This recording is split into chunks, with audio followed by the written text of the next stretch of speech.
So we come to the fifth and last talk on mindfulness of emotions.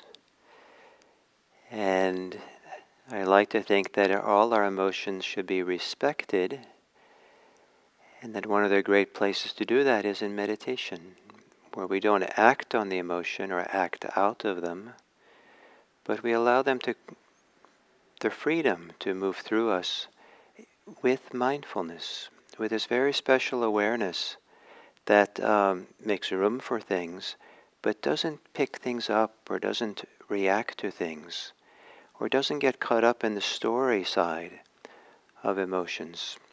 The story, the predictions, the interpretations, the meaning making, the conversations that kind of keep the pot stirred up, keep the motion of emotion keep going and flowing. Apparently, and maybe I said this, that in the original French word that from which emotion comes from, apparently means to stir up. And in Buddhism, we talk about Buddha talked about whirlpools, and the whirlpools of life is a suffering. But the current of the river that flows freely and doesn't get swept up in a whirlpool, that's where freedom is, the current and the flow. So the fourth foundation, so what I'm saying this week is that there are 4 different perspectives or frames of references with which we can look at emotions. And the very act of choosing to use these 4 different perspectives to look at what we call an emotion, whatever that is a movement of freedom, is a movement of stepping away and not being enmeshed or caught in the emotion, and stepping away, take a look at it. Oh, what is this? What is this experience? And it's a kind of freedom there to what is this? As opposed to kind of wallowing it or caught in it or indulging in it or whatever it might be. And so each of these 4 perspectives. And the last one is the foundation of dharmas. And exactly what that means has been one of the great challenges of studying this 4 foundations of mindfulness, because dhammas means so many different things. But if we look at what the Buddha actually teaches in the 4th foundation, there's a few things that are relevant in terms of looking at emotions. One is that just as in the 2nd, 3rd, and 3rd foundation, there's a kind of division between looking at the things that are suffering or surface-like, and those which have to do with freedom or the depth of our being, the inner life. So that division also exists in the 4th foundation. On one hand, it's looking at the ways in which we get caught, ways in which we cling or crave, the very sources of the movements of the mind that bring suffering and persistent suffering. And then also beginning looking at the movements of the mind or the inner life that lead to freedom. And both in terms of the states of mind that come up, qualities, inner qualities, wholesome qualities, and the insights that bring freedom. And so, in a very simple way, it's to, when we look at emotions, to notice if there is some closing down, contraction, clinging, dimming of the inner light that goes on when we get caught up or these emotions are strong. And in particular, where is that clinging? There can be strong anger which is flowing through us. And the clinging might be our identification with it, our believing it, our resistance to it, our horror at having it, our shame, whatever it might be. That's where the clinging is. But if we look really deep into the anger, we probably find that deep inside, anger only arises because somewhere in there, there's something we were clinging to our preferences, so we were frustrated, clinging to our desires and not having them fulfilled, clinging to not having some experiences or all kinds of things. So to look, where's the clinging, where's the craving in relationship to the emotions that we have? And So the Buddha talks about the 5 hindrances as examples of this kind that involves something that's contraction, some clinging, that hinders or obscures, closes down wisdom and opening. And he also talks about something called the fetters, the ways in which we get knotted up. The fetter, literally, the Pali word literally means a knot. So to get where we get knotted up. So there's an object like the striker, and there's my seeing of it. But then there's a knot that gets formed between the two, in the sense that if I really crave this knot or think this is an important knot, and that my very status as a Dharma teacher is dependent on having a really nice striker and a really clinging to it and preoccupied with it.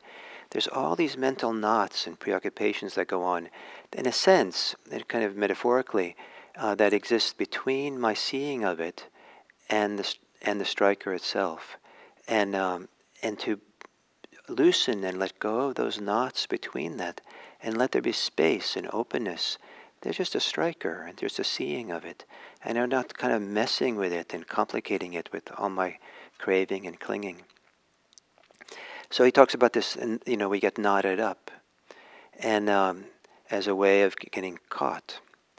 As we get unknotted, there are these unclinging and open up more widely. And as we get a little bit more in the flow of practice, kind of really trusting the present moment, staying present and not drifting off in our thoughts, the whirlpool of thoughts, then we can start noticing that there's more going on in our emotional life than only things which are difficult or afflictive or challenging or hard. Start to notice more the good qualities that are there. And this emphasis in Buddhism to also don't deny what's difficult, don't kind of pretend it's not there or bypass it, but also don't bypass, avoid, deny that there's also beautiful qualities present, available. And for most people, there's much more inner beauty, much more inner goodness that's available than they avail themselves of, that they allow themselves to feel. Sometimes because we're not brave enough to experience it, sometimes we feel we don't deserve it, sometimes it's all kinds of, we're afraid of it, sometimes we're just preoccupied and don't even know it's there. As we meditate and look at more deeply at the emotions, we don't want to be only fixated on the challenging ones. We want to also begin looking around and start appreciating that in the mindfulness, in the openness, the open awareness of things, this stepping back and seeing an emotion, even a difficult one, in that opening and seeing, there starts to be little hints, and then eventually strong hints and strong presence of really good qualities. And in the 4th foundation, the Buddha is talking about noticing how these, what he calls the 7 factors of awakening arise. And so these are noticing mindfulness itself, awareness itself as a wholesome quality, noticing investigation, this kind of looking more clearly and precisely what's really going on here, is a really good and enlivening quality. It's not meant to be stressful or closing down to analyze in some close way, but this kind of, it's more like opening the windows to see more clearly, cleaning the glass maybe. And then there's a wholesome kind of energy that can arise, an enlivening kind of feeling of presence and engagement. There can be joy, happiness. There's also is available feeling of calmness, tranquility, settledness that's really, really can be really sweet. And there can be samadhi, unification, settledness, harmony, being centered on experience. It feels really good. And finally, in some ways, it's hard to believe, but they're really the most sublime and meaningful, valuable, satisfying experiences is the 7th of the factors, which is equanimity. Not an indifference, not an aloofness, but a kind of very profound sweetness and satisfaction of a mind and heart which is spacious and holds things, but is not reactive, maintains its peace. So to have the ability to begin opening, there's more going on here, and also appreciating that in this emotional life, that there's also this these good qualities, and to support them by making room for them and seeing them more and including them. Take the time for them. If we live a busy life, busy running around physically or busy running around mentally, there's no room for these 7 factors of awakening to come.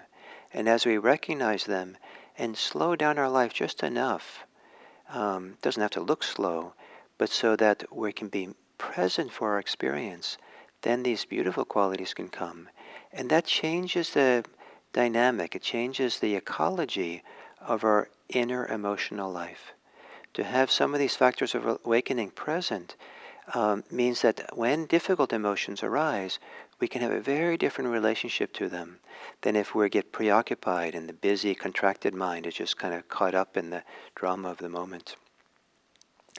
Then the last part of this 4th foundation, and it's there built into the 4th foundation all along, is to notice, to observe how all these things that are we might call emotions are actually inconstant phenomena. They're actually coming and going.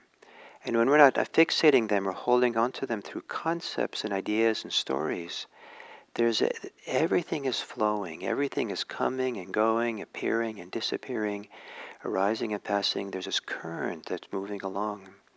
And to see that deeply, and to see that in relationship to our suffering, to see whatever our profound suffering is, rather than fixing it, we see through it.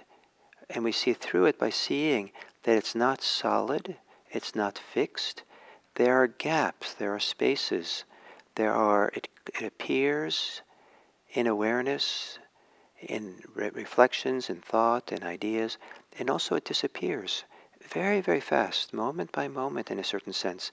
It's flickering through. It's a kaleidoscope of experiences coming and going. To see it arise, see it pass, and see that in that, almost like in the gap when things are no longer there for a moment, there's freedom. And to trust the flow of things, to trust to be quiet enough and still enough, or open enough to let these emotional life come and go and flow and change and morph. Then we start seeing they're not the whole picture. It's almost like there's gaps and pauses and spaces in our suffering where freedom is, where liberation can be, where there's ease and peace. So, 4 different perspectives for looking at our emotional life. There are many perspectives for looking at our emotional life. I'm not offering this as being the right one, but for people doing mindfulness practice, these 4 foundations of mindfulness are really central to understanding our practice. And so it's interesting to take central aspect of mindfulness and apply them to something like emotions, and maybe to find more freedom, more respect, and more benefit from the wonderful emotions, the wisdom of emotional life as well. And maybe the wisdom, that emotional life that leads us onward to greater and greater freedom. So, thank you very much for this.